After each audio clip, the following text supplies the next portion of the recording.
बैकुंठ चतुर्दशी की व्रत कथा। बैकुंठ चतुर्दशी की प्राचीन कथा में बताया जाता है कि एक बार नारद जी पृथ्वी लोक में घूमकर बैकुंठ धाम भगवान श्री विष्णु के पास पहुंचे। भगवान विष्णु देव ऋषि को देख अत्यंत प्रसन्न हुए और उन्हें आदर पूर्वक बिठाया और प्रसन्न होकर उनके आने का कारण पूछा। देव ऋषि नारद जी कहते हैं, हे प्रभु, आपका नाम जपकर आपके प्रिय भक्त ही तर पाते हैं। जो सामान्य नर नारी है वह आपके प्रेम से वंचित रह जाते हैं। इसलिए आप अपने भक्तों के लिए कोई ऐसा सरल भक्ति मार्ग बताएं जिससे सामान्य भक्त भी आपकी भक्ति कर मुक्ति पा सकें। संसार के उद्धार के लिए कृपा कर आप ये मार्ग बताएं प्रभु, ताकि कलयुगी जीव भी मोक्ष को प्राप्त कर सके। यह सुन भगवान विष्णु बोले, हे नारद, कार्तिक मास के शुक्ल पक्ष की चतुर्दशी तिथि को जो नर नारी बैकुंठ चतुर्दशी व्रत का पालन करेंगे और श्रद्धा भक्ति से मेरी पूजा अर्चना करेंगे, उनके लिए स्वर्ग के द्वार सदैव खुले रहेंगे। इसके बाद भगवान विष्णु जय विजय को बुलाते हैं और उन्हें कार्तिक मास के शुक्ल पक्ष की चतुर्दशी तिथि को स्वर्ग के द्वार खुला रखने का आदेश देते हैं।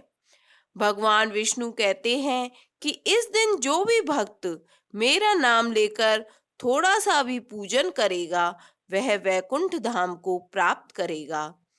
इस दिन भगवान विष्णु के साथ भगवान शिव का पूजन करना बहुत आवश्यक है, अन्यथा भगवान विष्णु इस पूजन को स्वीकार ही नहीं करते।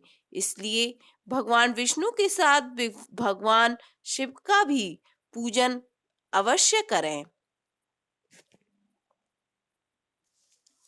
बैकुंठ चतुर्दशी की दूसरी कथा।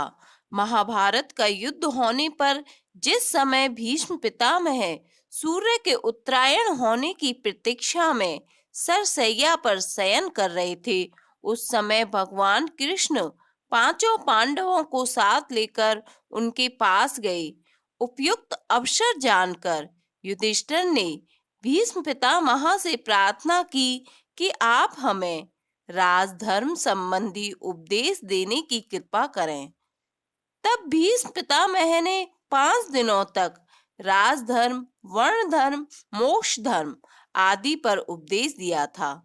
उनका उपदेश सुनकर श्री कृष्ण संतुष्ट हुए और बोले, पितामह, आपने कार्तिक शुक्ल एकादशी से पूर्णिमा तक 5 दिनों में जो धर्म में उपदेश दिया है उसमें मुझे बड़ी प्रसन्नता हुई है। मैं इसकी स्मृति में आपके नाम पर भीष्म पंचक व्रत स्थापित करता हूँ।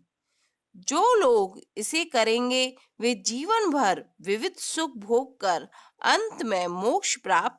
कार्तिक शुक्ल पक्ष चतुर्दशी को यह व्रत मनाया जाता है। इस तिथि को बैकुंठवासी भगवान विष्णु की विधिवत पूजा करके तथा स्नान आचमन करा के बाल भोग लगाएं। तत्पश्चात प्रसन्न मन से पुष्प, दीप, चंदन आदि सुगंधित पदार्थों से आरती करें।